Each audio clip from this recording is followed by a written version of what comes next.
How y'all doing? It is Evie, and today I wanted to do something a little different.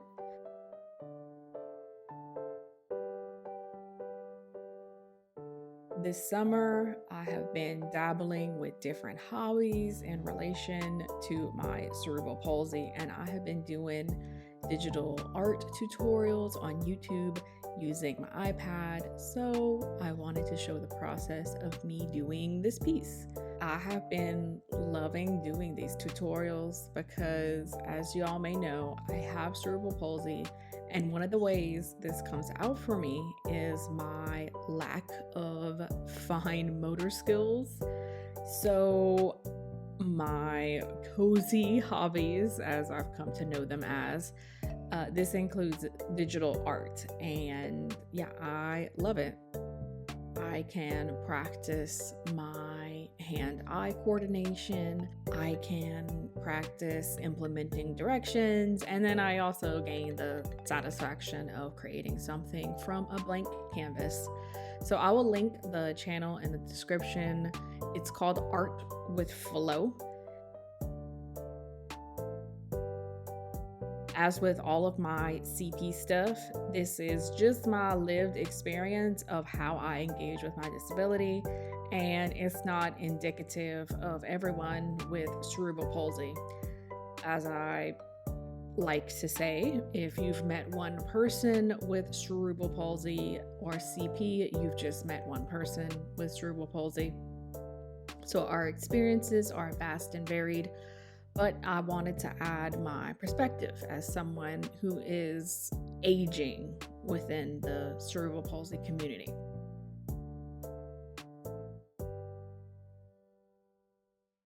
What is this CP chat about? Well, this is about me traveling with cerebral palsy and my experiences with that. I was set to visit a good friend of mine in North Carolina this year. So this is my first time traveling by plane since 2019. So I was feeling a lot around this time. And truth be told, I was very nervous. I was very anxious about traveling, and I'll tell you why. So I have a very much so a love-hate relationship with traveling. I love having gotten somewhere, but I hate getting there. And the last few times I had traveled, it was always a nonstop flight, as in, like, I didn't have any connecting flights. I basically never realized how much stress I have that stems from my disability when traveling. In my mind, when I'm traveling, there is at least 3 different possible scenarios that are playing in my mind the nights before I travel anywhere. Scenario 1 is if I have extra energy the day that I have to travel. If I have extra energy, then standing in lines will be easier. I can make the half a mile walking I need to do to travel during the day. That'll be no problem. Carrying all of my bags and my luggage will be a breeze. That's if I have a good energy day. Scenario 2 is if I have my usual energy day. So standing in line for more than 20 minutes, that's gonna be a little bit tough, but I can power through it. And half a mile walking means I'm gonna need a low energy day following me traveling. And I can expect to be sore or kind of hurting for the next 2 days. And carrying my bags will be difficult. It's going to be difficult for me to juggle everything. I got to keep my passport, my ID, I got to keep my wallet, I got to keep track of so many different things. And if I'm just having my usual energy day, it's going to be a bit of a struggle, but I can power through it. The third scenario is if on my travel day I happen to wake up and I have a low energy day. If I wake up or I had a really difficult night the previous night before I travel, when I wake up on my day that I have to travel, super stiff, and what would normally take someone else, I say normally, what would take someone else about 10 to 15 minutes to do is now going to take me 20 to 30 minutes. I never realized I did this until I did a lot of reflection after getting back from this trip. So I didn't really realize that others don't constantly scan airport maps to try and figure out if you can physically move quick enough to get to a connecting flight. When I'm traveling, I'm also constantly looking, where are the elevators? Where are the little shuttle buses? I don't particularly enjoy the little shuttles that carry you from here to there because oftentimes they leave me really unbalanced. As somebody with CP, balance is a big thing for me. And even if I have my cane with me, it's unfamiliar and I feel very unbalanced. And then there's the physical act of walking when you're traveling. When I'm walking, I am going through like a checklist in my mind, trying to do a heel-toe style of walking. I am focusing on swinging my arms, looking where I'm going so I don't run into anyone, while I'm also trying to stay balanced with the extra weight distribution of my luggage. I'm visually making sure in my mind, do I have my phone? Do I have my wallet?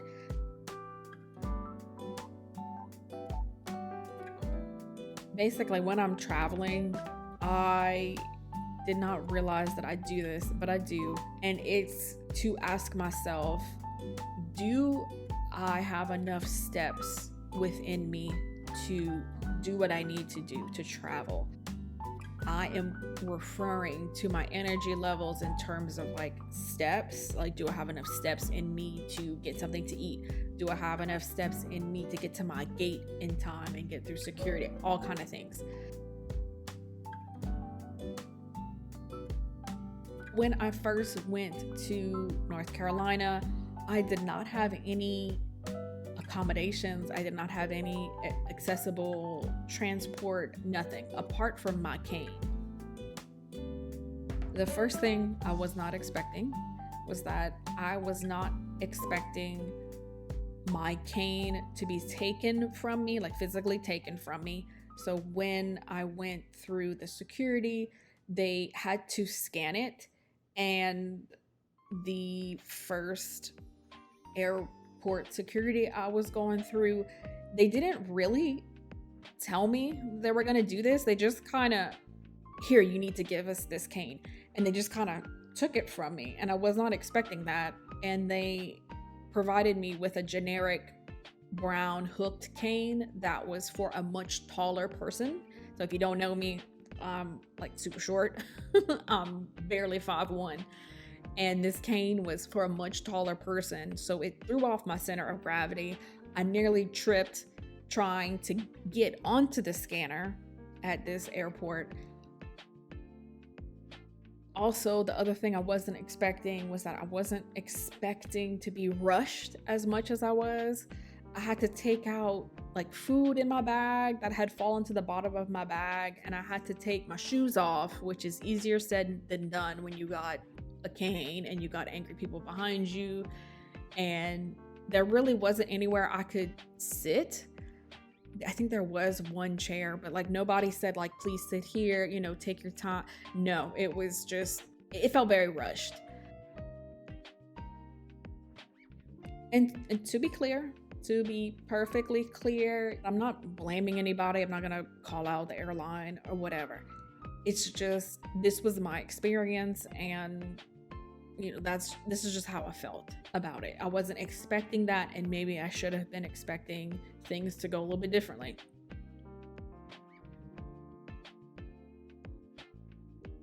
This whole me not having a good time getting to my destination, it all centers around this issue. And it's a really big lie. And it's a lie that I have been telling myself for the first 30 years of my life. And it's only within the last, I would say, the last maybe 10 years of my life that I really tried to unlearn this. I've tried to engage with this. But it's still prevalent sometimes. And this is one time when I felt this lie. And it's this belief that I don't deserve to travel with accommodations because I am not that disabled. And I've talked about this before, about how this was a big hang up for me, even just getting my mobility aid of a cane to begin with.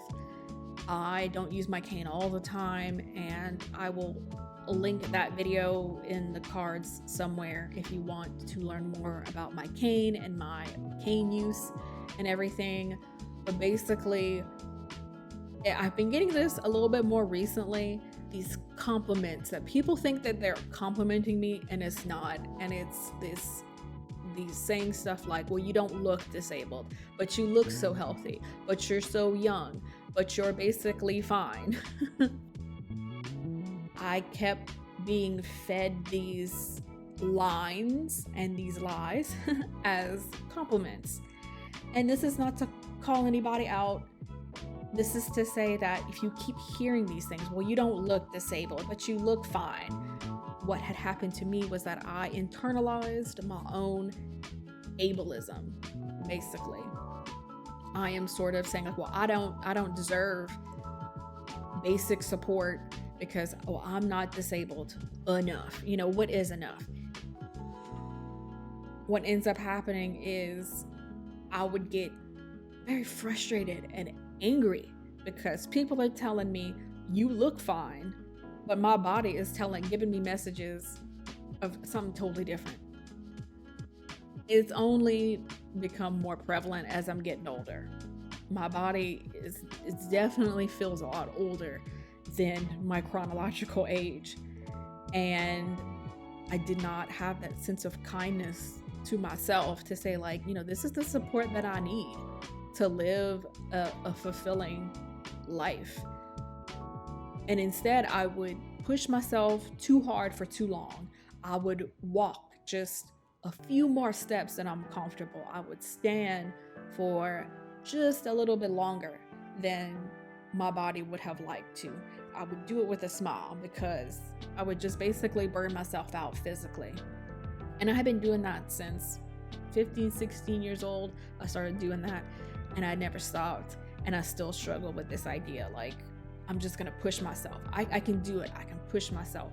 And that was what was happening with me traveling this time too. Like, well, I don't need the accommodations. But guess what? I absolutely do.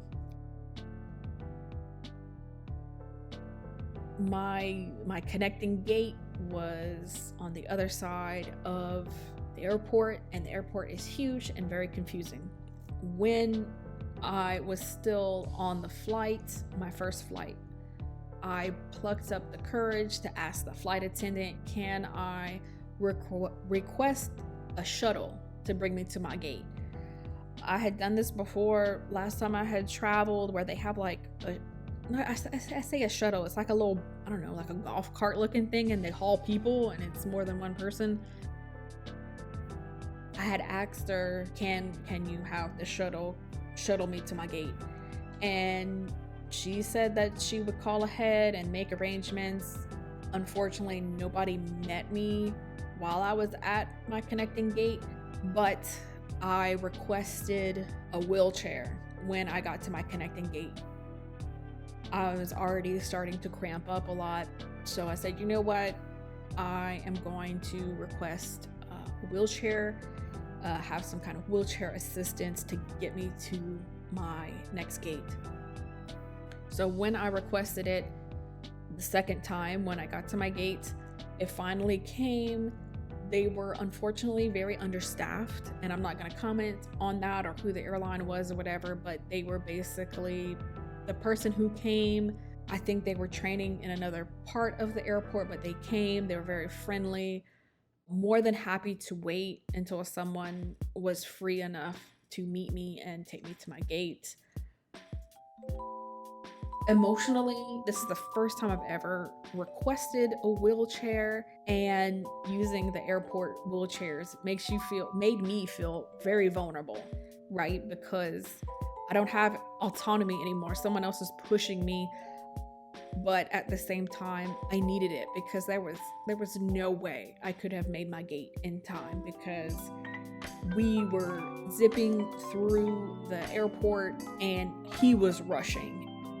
I made my gate with maybe 15 minutes to spare before we started loading. There was no way I could have made that walk myself. I felt very relieved that I was able to get the accommodations that I needed. It was like, why have I not done this before? Why did I not research this before? And this goes back to my gaps within my own engagement of disability. I don't think to research what accessibility needs that I have now that I'm aging with cerebral palsy. It really shifted my perspective when I had requested that accommodation for me. So I started to think, yeah, maybe I can travel alone if I need to.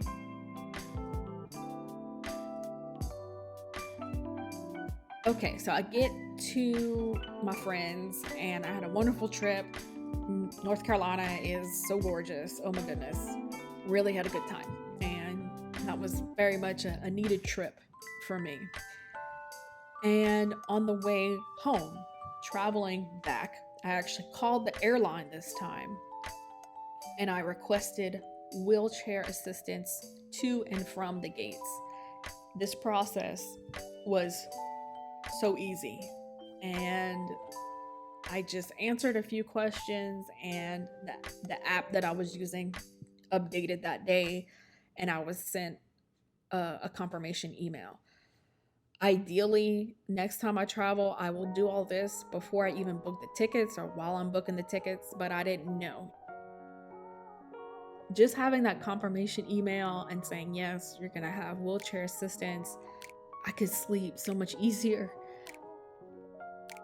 And on the whole, the trip the trip coming back went much better.